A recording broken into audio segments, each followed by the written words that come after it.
কে হচ্ছেন নতুন রাষ্ট্রপতি তা জানা যাবে আগামী সেপ্টেম্বরে। আইনমন্ত্রী মোহাম্মদ আসাদুজ্জামান জানিয়েছেন ওই সময়ে জাতীয় সংসদের অধিবেশনে রাষ্ট্রপতি নির্বাচন হবে।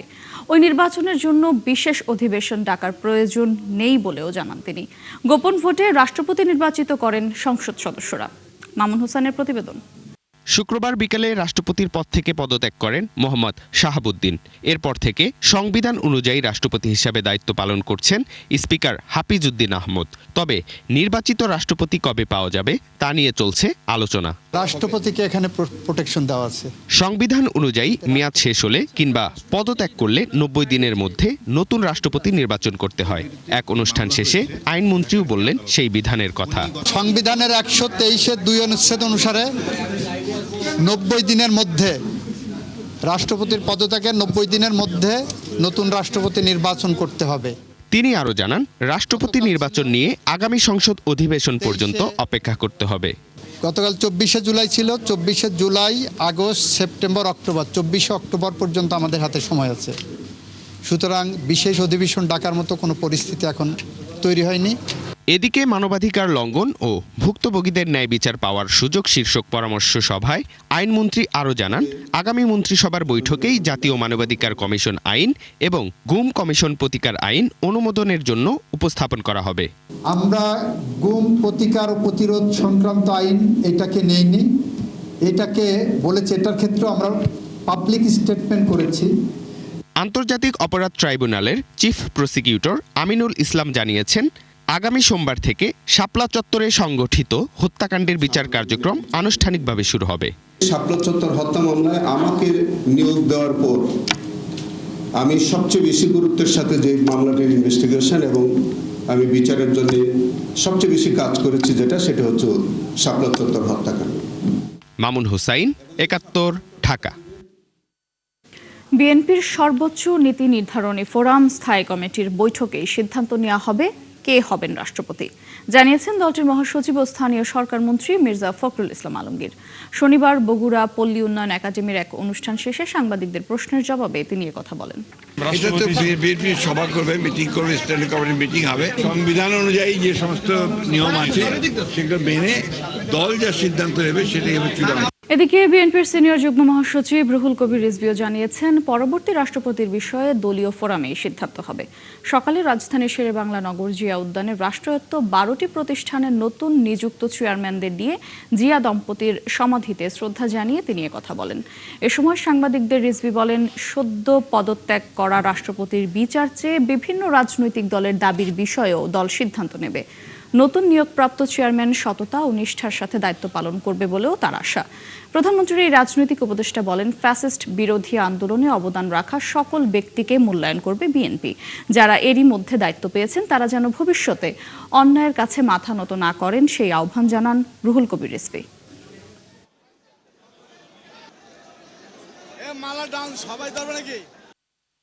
তার গুরুতর শারীরিক অবস্থা অবনতি হয়েছে, তো সেটাই আমরা জানি এবং সেই কারণেই তিনি পদত্যাগ করেছেন।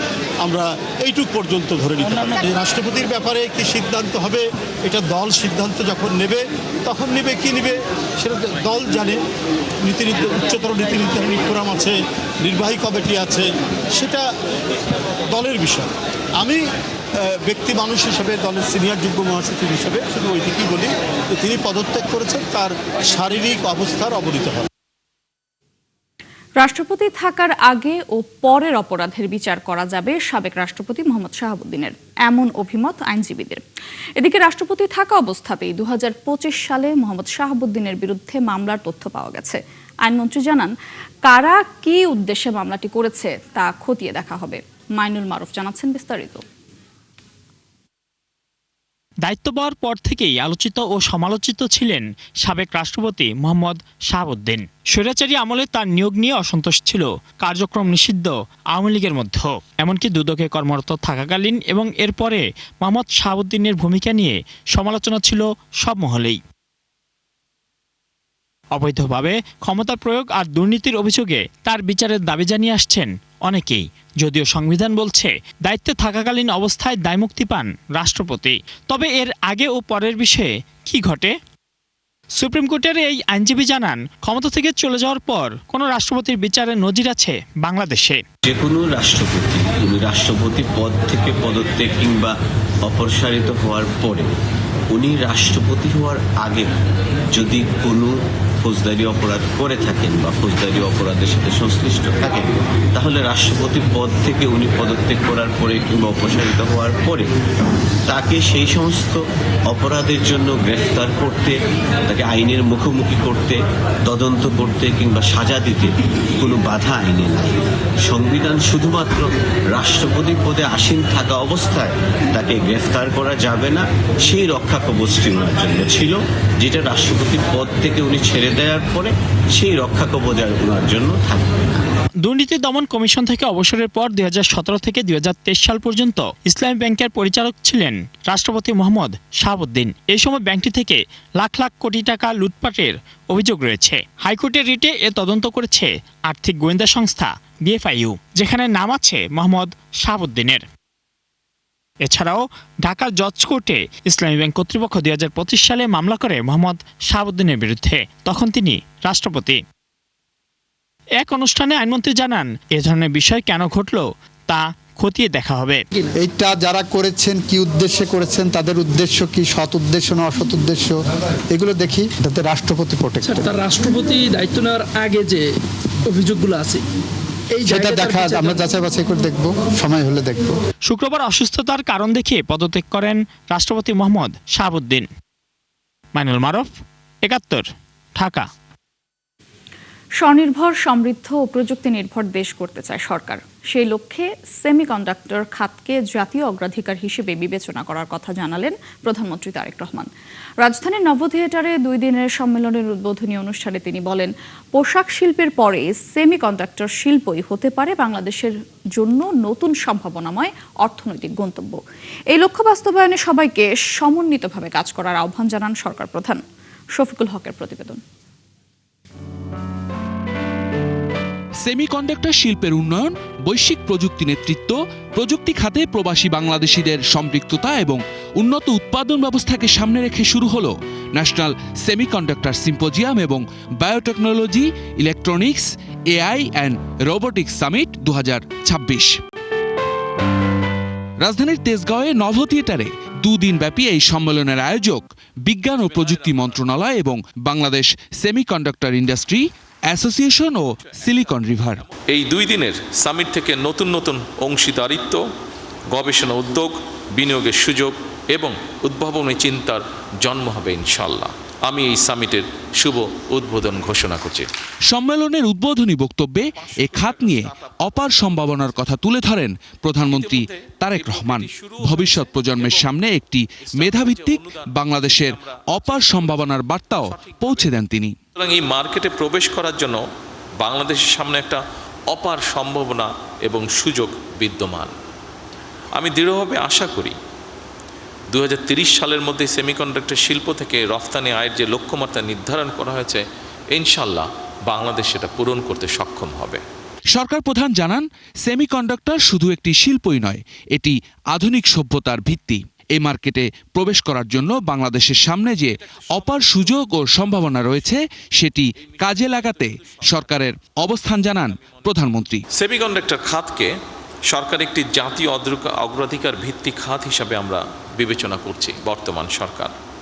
তবে এই খাতের উন্নয়নে খুব সম্ভবত একক কোনো মন্ত্রণালয় বা প্রতিষ্ঠানের কাজ নয়, এটা একটা সম্মিলিত জাতীয় মিশন। পোশাক শিল্পের পরে সেমিকন্ডাক্টর শিল্পই হতে পারে বাংলাদেশের জন্য আরেকটি সম্ভাবনায় অর্থনৈতিক গন্তব্য। এই লক্ষ্য বাস্তবায়নে আমি সংশ্লিষ্ট মন্ত্রণালয়, সরকারি সংস্থা, বিশ্ববিদ্যালয়, শিল্প খাত, প্রবাসী পেশাজীবী এবং উন্নয়ন সহযোগীদের সমন্বিতভাবে কাজ করার জন্য বিনীত আহ্বান জানাই। চ্যালেঞ্জের মধ্যেও দেশকে এগিয়ে নিতে যারা কাজ করবে তাদের পাশে সরকার আছে এবং থাকবে বলেও অঙ্গীকার করেন প্রধানমন্ত্রী তারেক রহমান। অদম্য ইচ্ছাকে কাঙ্ক্ষিত লক্ষ্যে পৌঁছে দেবার জন্য সাধ্য এবং সামর্থ্যের সবটুকু দিয়ে ইনশাআল্লাহ বর্তমান সরকার আপনাদের পাশে রয়েছে এবং থাকবে। শফিকুল হক, 71, ঢাকা। রাজধানী ঢাকা সহ সারা দেশে সিএনজি গ্যাসের তীব্র সংকট দেখা দিয়েছে। তরলীকৃত প্রাকৃতিক গ্যাস সরবরাহ ব্যাহত হওয়ায় রাজধানী সহ এই সংকটে চরমে পৌঁছেছে। ফিলিং স্টেশনগুলোতে ঘন্টার পর ঘন্টা অপেক্ষা করেও মিলছে না সিএনজি। এতে চরম ভোগান্তিতে পড়েছেন সিএনজি চালিত যানবাহনের চালক, গণপরিবহন খাতের কর্মী ও যাত্রীরা। চালকদের অভিযোগ, গ্যাস সংকটের কারণে তারা যাত্রী পরিবহন করতে পারছেন না। গ্যাস সরবরাহ স্বাভাবিক না থাকায় লোকসানের মুখে পড়েছেন সিএনজি ফিলিং স্টেশনের মালিকরাও। কারিগরি সমস্যার কারণে জাতীয় গ্যাস গ্রিডে গ্যাস সরবরাহ সাময়িকভাবে বন্ধ রয়েছে। এতে জাতীয় গ্রিডে দৈনিক প্রায় 450 মিলিয়ন ঘনফুট গ্যাস সরবরাহ কমে গেছে।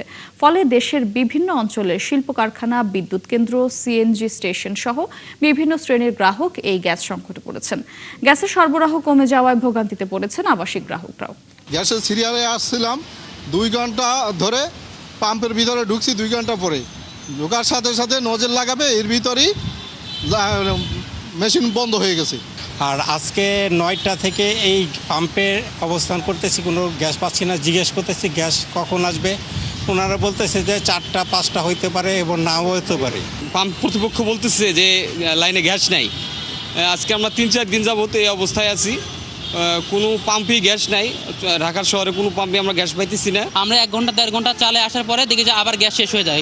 গ্যাসে কোনো প্রেশার পাওয়া যায় না, কোনো উন্নতি নাই। আবার আমাদের 3-4 ঘন্টা লাইনে দাঁড়ায় থেকে আবার গ্যাস নিতে হয়। সর্বনিম্ন 5 PSI দরকার, কিন্তু আমরা 5 PSI পাচ্ছি না। এই কারণে আমাদের 2টা মেশিন অটোমেটিক্যালি বন্ধ হয়ে গেছে। রাজধানীর গ্যাস সংকটের আরো খবর নিয়ে আমাদের সাথে যোগ দিচ্ছেন সহকর্মী রাকিব আপ্রো।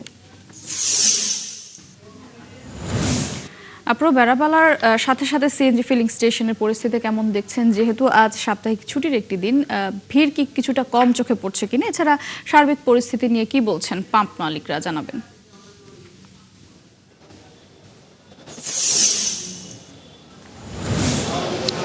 মোটরশি পরিস্থিতির আসলে কোনো উন্নতি হচ্ছে না।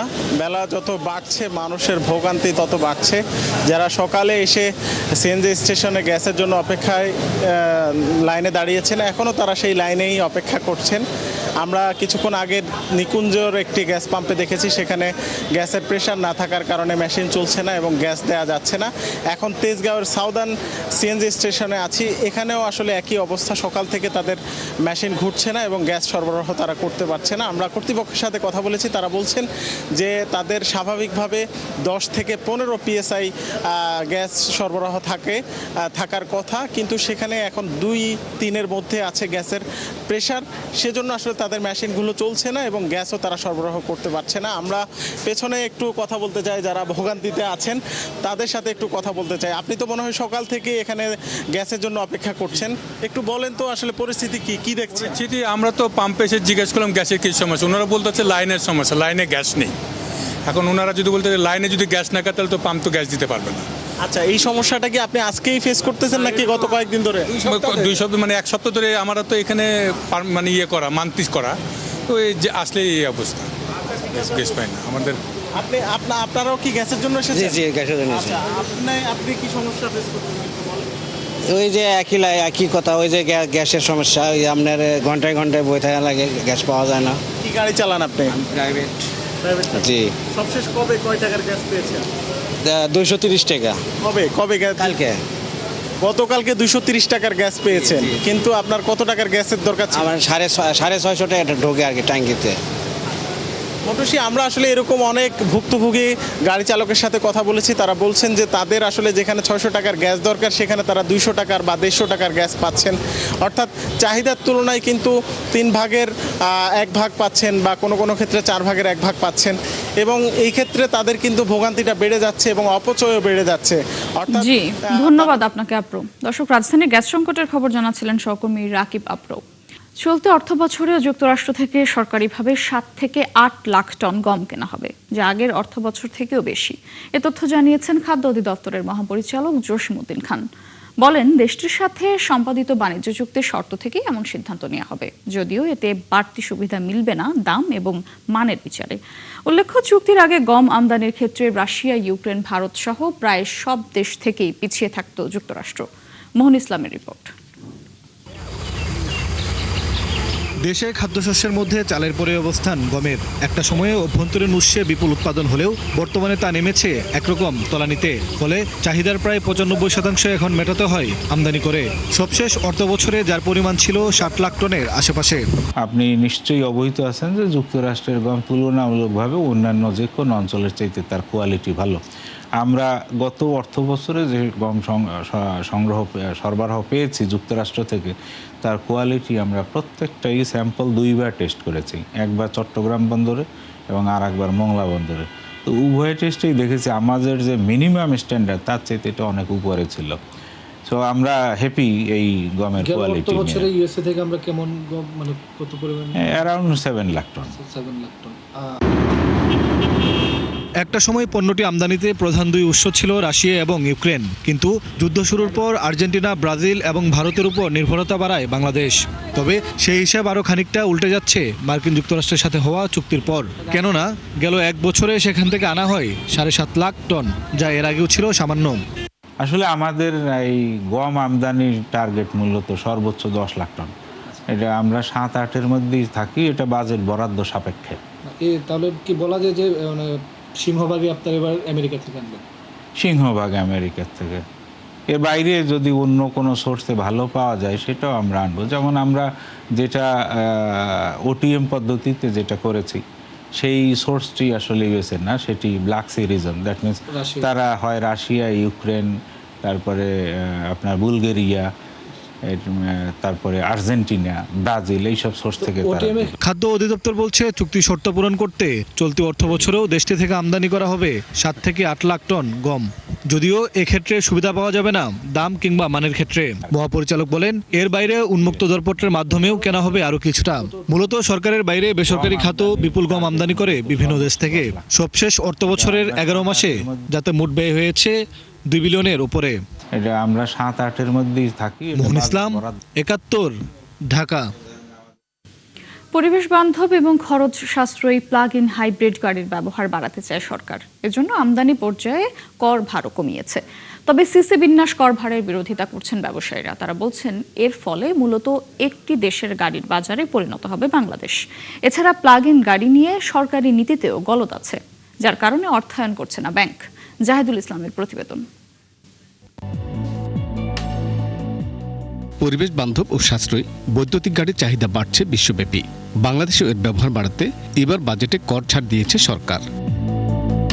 তবে এটি নির্ধারণ করা হয়েছে সিসি বিন্যাসে। এ খাতের ব্যবসায়ীরা বলছেন এতে 1800 সিসি পর্যন্ত গাড়ির দাম কিছুটা কমলেও এর উপরের সিসি পর্যন্ত প্লাগ ইন এবং সব রকম রিকন্ডিশন গাড়ির দাম বাড়বে। সিসি স্ল্যাব ভাঙাতে আমরা ভালো এফেক্টেড হয়েছি। আমাদের তেলের গাড়িগুলোর দাম বেড়ে গেছে, হাইব্রিডও আগের চেয়ে একটু বাড়তি দামে আমাদের আনতে হচ্ছে। এই কারণে আমরা বাজারে ক্রেতা শূন্য হয়ে পড়ছে। বাজেটে 1800 সিসি পর্যন্ত প্লাগ ইন হাইব্রিড নতুন গাড়ির মোট কর ভার 93.16% থেকে কমিয়ে 73.44% এবং 2000 সিসি পর্যন্ত পিআই গাড়ির 132.36% থেকে কমিয়ে কর করা হয়েছে 96.10%। কিছু চাইনিজ গাড়ি সুবিধা পেয়েছে 1 থেকে 2000 সিসি পর্যন্ত স্ল্যাব করাতে, কিন্তু আমি চাচ্ছিলাম যে এটা যদি 2500 সিসি পর্যন্ত করতো, 1800 থেকে 2500, তাহলে কিন্তু জাপানের যে উন্নত মানের যে গাড়িগুলো আছে এই গাড়িগুলো কিন্তু আমরা সুলভ মূল্যে বিক্রি করতে পারতাম। ব্যাংক তার বিনিয়োগ খুঁজতেছে, ব্যাংক তার প্রফিট খুঁজতেছে, কেউ কি বাংলাদেশ খুঁজতেছে না? বাংলাদেশ ব্যাংকের কাছে 4600 কোটি টাকা আছে গ্রিন ফান্ড। ইলেকট্রিক গাড়ি কিভাবে গ্রিন ফান্ডের আওতায় না পড়ে? যোগাযোগ বিশেষজ্ঞরা বলছেন সিসি বিন্যাসের মাধ্যমে কর নির্ধারণ করে সরকার হয়তো চড়া দামের বিলাসী গাড়ির আমদানি কমাতে চাইছে। স্ল্যাবগুলো ভিন্ন ভিন্ন হওয়া মানেই হচ্ছে যে যত আপনার সিসি বাড়ছে এটা অনেকটা লাক্সারি বা বিলাসী পণ্য হিসাবে বিবেচিত হচ্ছে, সেইভাবে ট্যাক্সটা নির্ধারণ করা হয়েছে। কিন্তু সরকারের যে ফিলোসফি, আমি বলছি যে আমাদের ডিজেল চালিত গাড়ির ফিলোসফি কিন্তু একই, যত সিসি বাড়তে থাকে তার উপর ট্যাক্সটা বেশি আসে। অর্থনীতিবিদরা বলছেন এই গাড়ি সত্যিকার পরিবেশ বান্ধব এবং সাশ্রয়ী করতে নবায়নযোগ্য জ্বালানিতেও জোর দিতে হবে। আমার প্রায় 22% বিদ্যুৎ আসে হলো ডিজেল অথবা ফার্নেস অয়েল দিয়ে। সেই জায়গাটাতে দিয়ে কিন্তু আমি ইভি সামনের দিনের মিডিয়াম টার্মে আমি কিন্তু সাস্টেনেবলভাবে বাড়াতে পারবো না। তখন ইলেকট্রিসিটি ক্রাইসিসটা কিন্তু আমার থাকবে।